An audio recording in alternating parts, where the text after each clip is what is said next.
Come and see some of my rare Harry Potter collection. Hello to you. Yes, I'm talking to you.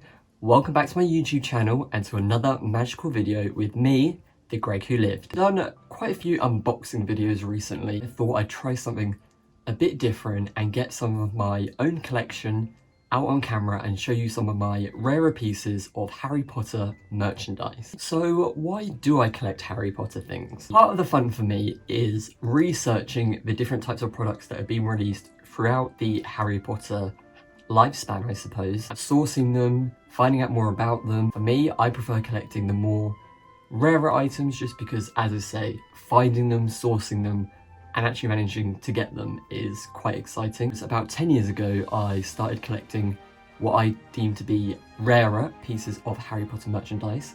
And since then, I have collected all sorts of different things. What do I mean by rare items? Harry Potter is such a huge phenomenon, like Star Wars, like Lord of the Rings, that a lot of merchandise is created to celebrate, promote, advertise the films, the franchise, things that are made in a large number and things that are made as more of a smaller quantity, which allows them to be called rare items. Lower the amount of things that are made, that's going to make them a lot rarer. A lot of people also tend to ask me where I get all of my more rare items, and I always say the same thing, which is normally eBay. People on eBay sell all types of things, and over the years I managed to pick out some really great items off eBay. What's really good about collecting is it doesn't matter if you do have only 2 items or if you have 400,000 items in your collection.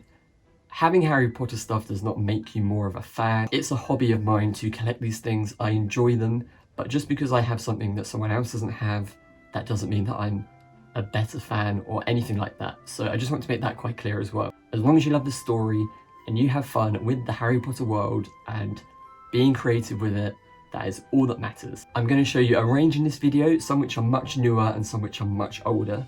So hopefully it will give you some inspiration and you can go out and find some of your very own Harry Potter treasures. So without further ado, let's get started with item number 1. And here it is. And so this is a item which I actually showed in an earlier video, one of my very first videos about 2 or 3 years ago. So if you want to get the full details, make sure to look at that. But I thought I would include it because it is a really fun item and it is one of my favourites. So this was given out during the Harry Potter Deathly Hallows Part 1 premiere. So if you were lucky enough to get invited to the premiere, you actually were gifted one of these. A box that opens into a golden snitch.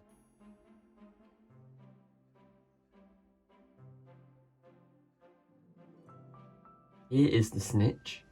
It's got its wings on the back here, and it actually says on the front, "I open at the close." And it indeed opens, and it's actually just a little clock. The clock actually comes out, and it's like a little trinket dish. It's just a sort of standard clock here, all in gold plating. But it fits in really nicely. There we go. And then the wings just here, which you can move quite freely, put into place, whatever you wish. But I managed to get this, as I say, off of eBay, £75, which is actually quite good for an exclusive item, which was given out just at the premiere. I know that during I think the first film, they actually gave out wand boxes with the original wands from the film.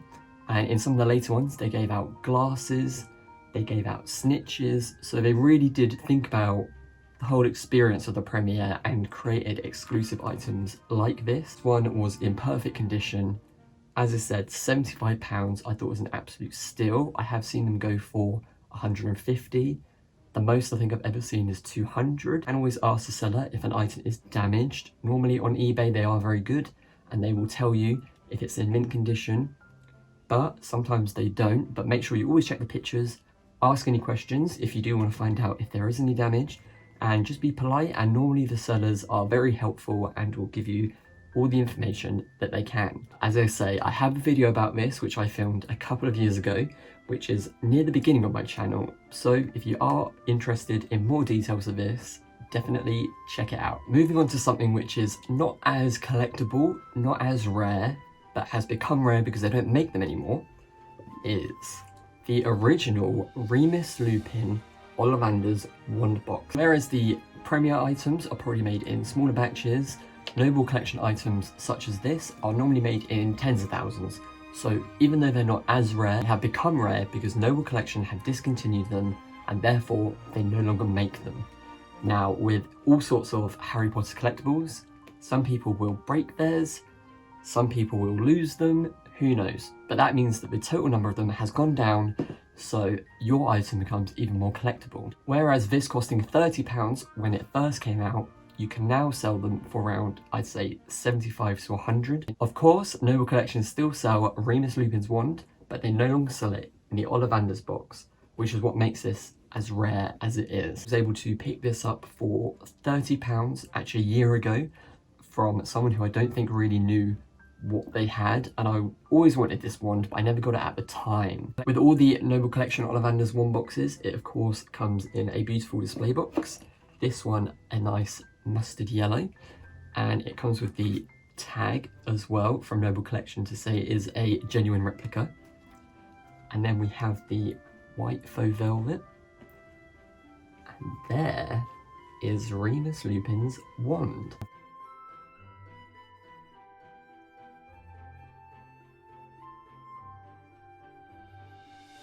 Now, I did do a little video where I looked at the differences between noble collection Ollivander's wand boxes wands and the newer ones, and there really wasn't much difference.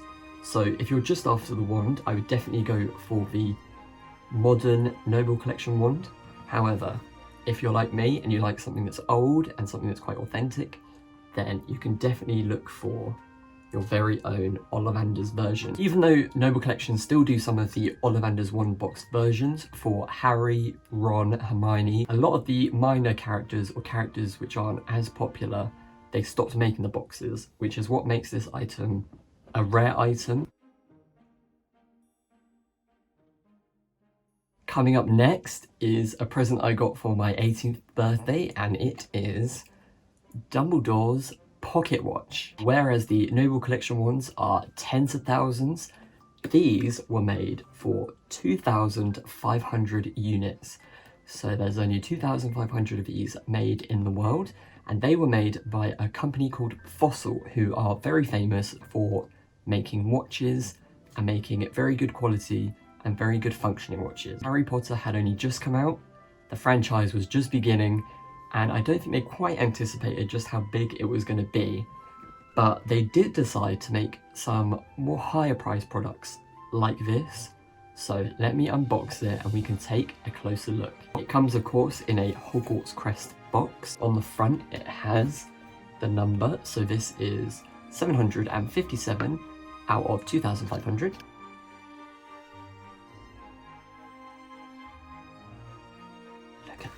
This is the little wooden box that it comes in. Actually, underneath we have the trademark and Warner Brothers 2001, and originally this was $105. It's interesting that even though Harry Potter originated in the UK, it really did have a huge market in America, and a lot of the products that you can get that are collector's items are actually from America originally. I think a lot of American companies were actually used to produce the products for the first films in terms of merchandise, advertising, all those sorts of things. So it's not unusual to find a product that actually has a little dollar sticker on it. Straight away, we've got the Hogwarts crest here, which is a lovely embossed piece of metal, and the little hinges at the back. Let this open up. The little paperwork, certificate of authenticity, the original labels just there. We've also got a little brochure here, and it's actually a limited 1-year warranty. But it just goes to show the level of detail that they went into creating this product. Then we can take a closer look at the bag. It comes in this lovely red velvet bag. And so here is the watch. This is Dumbledore's pocket watch, which we do learn about in Philosopher's Stone. He opens it when he's talking to Minerva McGonagall, when he's waiting for Hagrid to arrive with The Boy Who Lived. Features the Hogwarts crest. On the back, it's got the trademark by Warner Brothers, but it just opens up. And there we have it.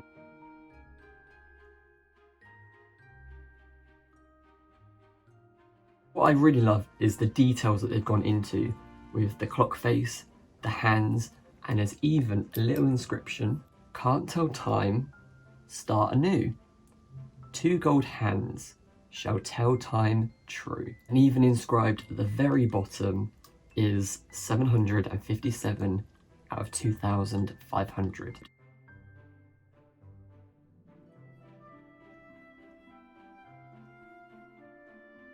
And I just think when you look at the level of detail, the magic that has gone into this, it does put some of the newer merch to shame. It's very exciting. It comes straight out of the book. It's so magical. I just think it's fantastic.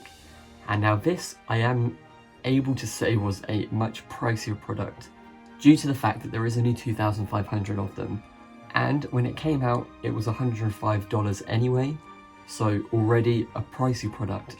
And that came out nearly 20 years ago. And so I was very happy to get this for my 18th birthday. In my family, when you're 18, you have to get something very special. And so this is what I got. It shows my love for Harry Potter. It's an item that's going to keep its value. And I thought it was something very special that I absolutely love to display. From something that's quite old to something that's fairly new. And that is a Luna Lovegood Funko Pop.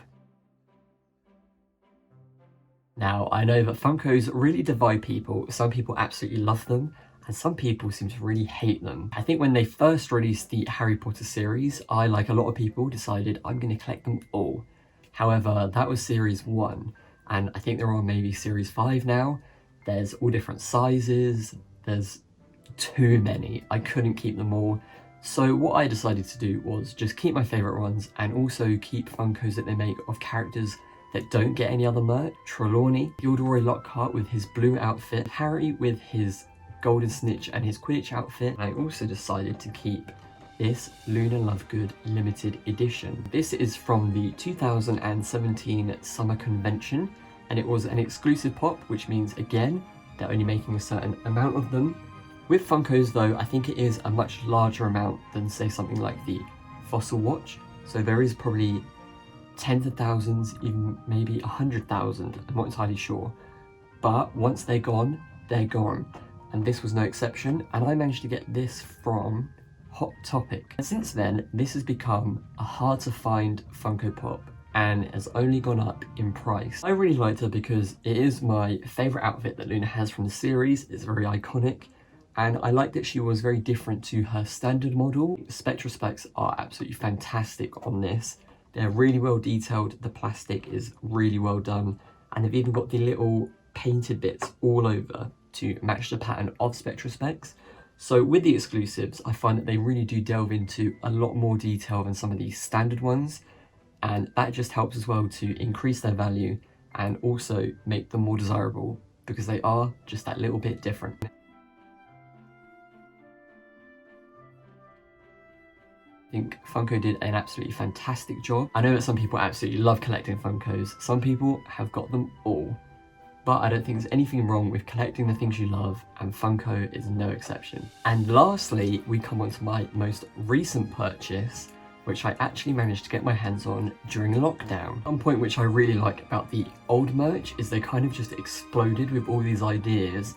And there's such a different range of products that you can get. What, knives and forks, stickers, plates, mugs, cups, everything you can think of, they kind of did it.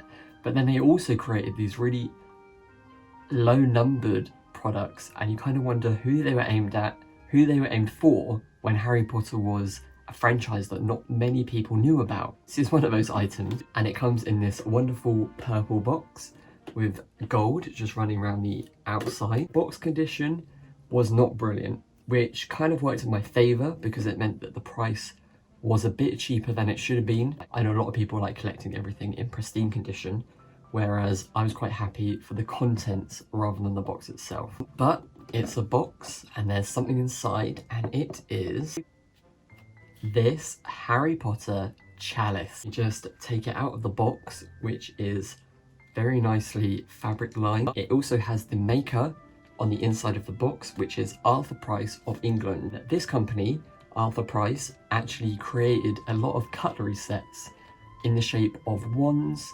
I think they did a Hogwarts set as well, and they specialise in cutlery, but they managed to do this sort of collab with Warner Brothers for Harry Potter things. I love them, but it seems a very strange mix, but they made them anyway, and they indeed made cutlery and the chalice. They decided to create all the characters without having any resemblance to Daniel Radcliffe, Rupert Grint, Emma Watson, anyone from the franchise. They literally got an artist in who's called Fred Bode, and he designed all the characters, did all this great artwork, and from there they just created all these kind of crazy products, and this was one of them. So this chalice is silver plated. It has the golden trio. We've got Hedwig, Fluffy, and another owl here. And as we go round, we've got the different Quidditch balls. We've got the Hogwarts crest, Scabbers on the floor here, a chocolate frog, Bertie Bott's every flavoured beans, and also Harry's acceptance letter just there. Warner Brothers copyright stamp, and Arthur Price as well, who we know make it.